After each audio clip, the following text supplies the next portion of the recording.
This is incredible. This is one of the most breathtaking places in the world. From Chaim Alevsky. It's Erev Shabbos, Parshas Devarim, Shabbos before Tisha B'Av. And I just have to show this to you. I'm going to turn this around a little bit. We're live in the French Alps. This is real.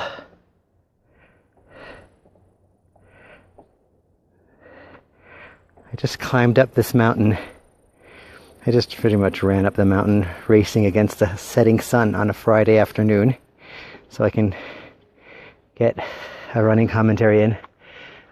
We're in the French Alps called Alps or something. This is the top. This is as high as I'm gonna get right now because I have to get right back down. So I'm just going to come over here to this little peak and show you the view once more. Anybody appreciates nature, this is one of the most beautiful sights in the world. It is, I think it's called Alps. I'm going to block the sun so that you can see what's going on down there. That's where I'm staying, that little village. It's about a 20-minute run up here. Coming up the path, you can see the chairlifts for the snow. This is awesome. This is literally God's beautiful nature. I think we have to say a blessing when you see this. Definitely say, Ma Gadlu Masecha Hashem. How awesome, how beautiful, how great are your creations, O God. And I am on the way back. Hey, Gabby. I'm gonna go back now. Whoa, help. This is really scary. This is, I know how to climb up. I'm not sure I know how to get down. Help. You know what? The power of the Torah is gonna save me, right? So, I'm gonna turn this back now and share a thought. This is really amazing. Truly, truly amazing. Just had to share this first with you to see the awesome hand of God in nature. Unreal. I think there actually is a blessing, like Oseh Maaseh Bereshis, when you see something as beautiful as this. But I'm not 100% sure we say it with God's name. But anyway, I'm going to share a thought now that I heard on the way up here. When I get to safe footing, I'm going to start running again. But now I'm just trying to help. Just trying to get down a little bit to safer footing. Okay. The story is as follows. So, in this week's tour, this week we're nearing Tisha B'Av, which is the sad day in which the temples were destroyed, our holy temples in Jerusalem. And in the Torah, the temples, the Yerushalayim, the place where God chose to put the holy temple, there's no actual word, there's no name. God doesn't say where it's going to be. It doesn't say Jerusalem in the Torah itself, in the 5 books of Moses. It says, God says, I will help. Okay, I'm good. I just had to, a little steep little incline over there. But now, help, I gotta show you the sun. This is so beautiful. Is this not a picture or what? Seriously? Unreal. Unreal. And I'm fascinated that we have coverage here. Look, the sun was here a minute ago, now it's setting. I'm gonna extend my... I'm literally racing against the sun because in a half hour or so is Shabbos. Anyway, I'm gonna zoom through the Devar Torah now on the way down. In the Torah, God says, I will place my house, b'makom asher evchar, in the place where I will choose. And it doesn't say where. It says in the place where I will choose. So where is that? Of course, it ended up being Jerusalem. But the point over here that the Rebbe points out is that it doesn't say a place. It says the place where I will choose, which means that there could be multiple places. It could have been elsewhere, and God chose Jerusalem for the place. But God chose it, right?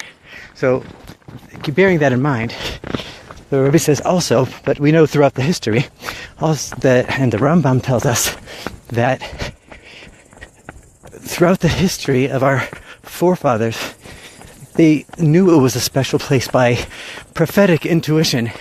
They knew that the Jerusalem was a very holy place. Starting from Abraham, our forefather Abraham, brought up his son Isaac, Yitzchak, on the Akedah, on the binding of Isaac, who was in that same place, in that same mountain called Mount Moriah. And how did he know? He knew it was special. He brought sacrifices there, and he also brought his son Isaac there. I'm gonna stretch this a little more so you could see a little more. And then also, before that, Noah was brought korbanot sacrifices there after the flood to awaken within God the desire, the will not to destroy the world again. After the flood, there was a danger of it happening again. So Noah brought his sacrifice there on that same mountain. And before that, Cain and Hevel brought their sacrifices there, their offerings to God on that same mountain. And before that, Adam Harishon, brought his sacrifice there also, and Adam was also created on that same mountain. So we know that Har HaMoriah, Mount Moriah, today known as Har HaBayit, the Temple Mount, we know that it's a very special place, and we know that it's holy, even before God chose it. But yet, in the Torah, it doesn't say that it doesn't say Jerusalem, it doesn't say that mountain, it just says that in the place where I will choose. What's the point over here, says the Rebbe? That everybody has the opportunity to choose their place and their actions to make them holy.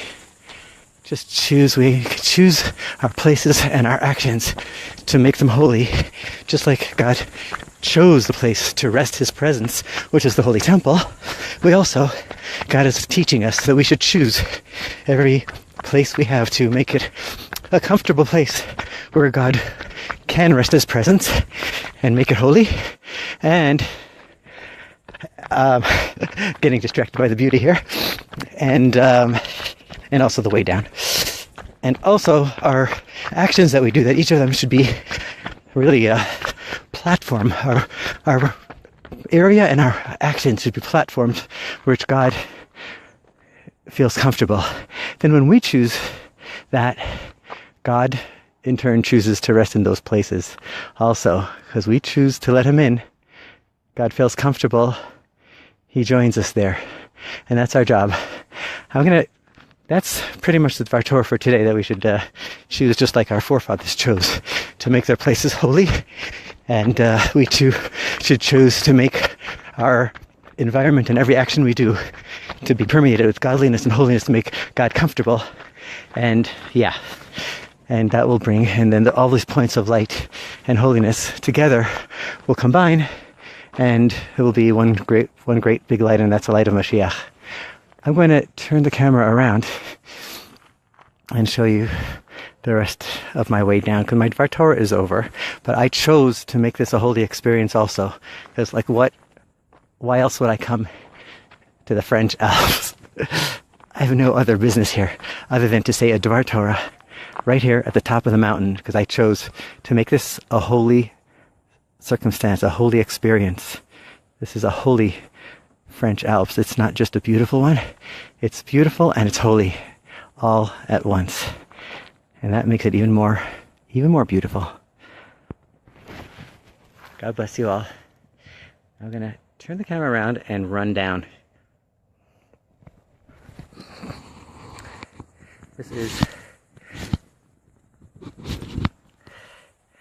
is my view, and my view is yours.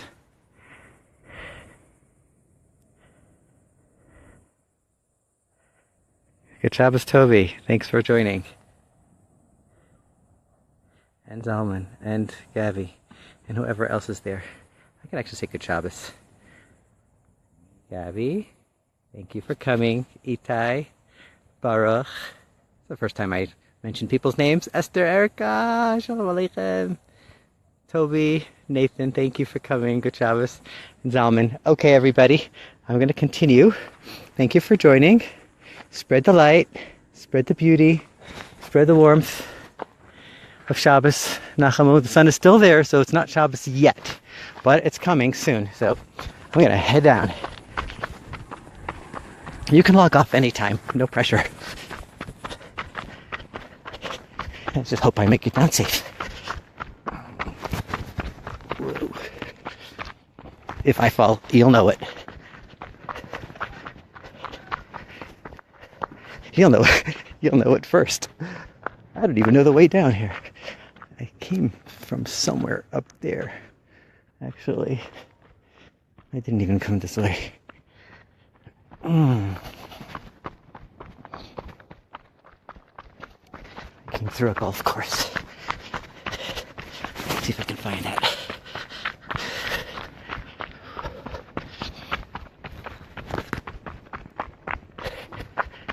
Seriously.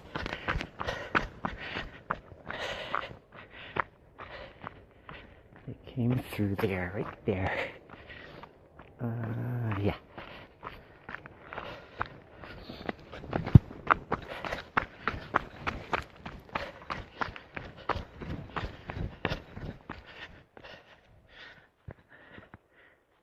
I want to get some of that snow. And this is, I may as well mention, I really should mention if anybody's still listening, this is the place where the Azimovs of France, Rabbi Azimov, Senior, Zichrono Levracha, may his memory be a blessing, started these incredible Shabbatons, or summer programs for the people of France, for the Jews of France, 40 years ago. And this is, now they have hundreds of families, literally hundreds of families, who come here every summer to study Torah and to spend time together. And this is where they do it. And that's why we came up here, because the Azima family is hosting it. And they have a summer program for boys, for girls, for families. It's truly incredible. And I'm trying to figure out where I belong. And I seriously don't know. Oh, those tennis courts. I need to be to the left of those tennis courts. Straight down from here. Okay. How do I get there? Okay. The sun is setting, so I need to go soon.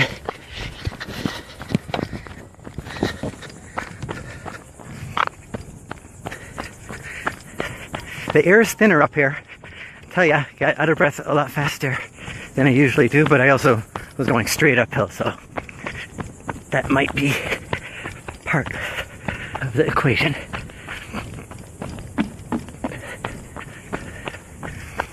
Okay, I'm totally off course.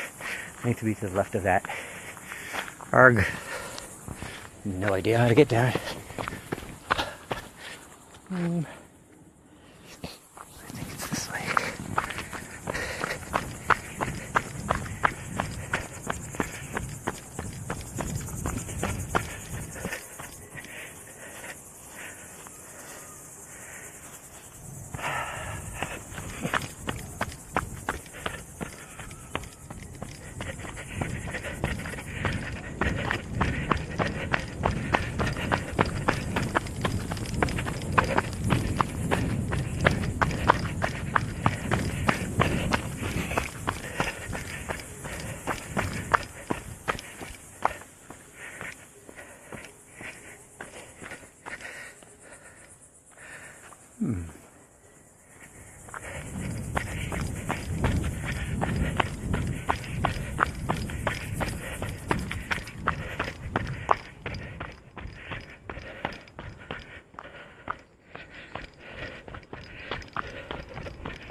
Whoa, this is not the way I came.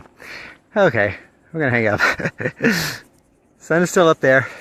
Got a few minutes. God bless you. Good Shabbos, everyone.